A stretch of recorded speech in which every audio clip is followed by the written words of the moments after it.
my latest little sample creation. Figured I'd give you guys some eye candy. Sorry for the glare from the lights.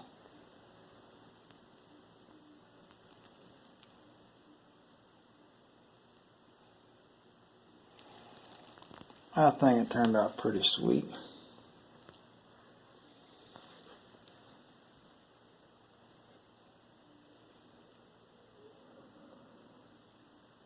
Got a few good cells in it, not too many.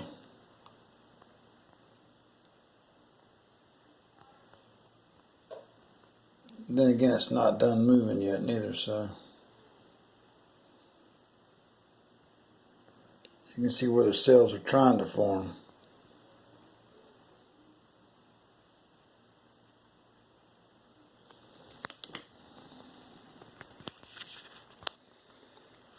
Anyway, there it is.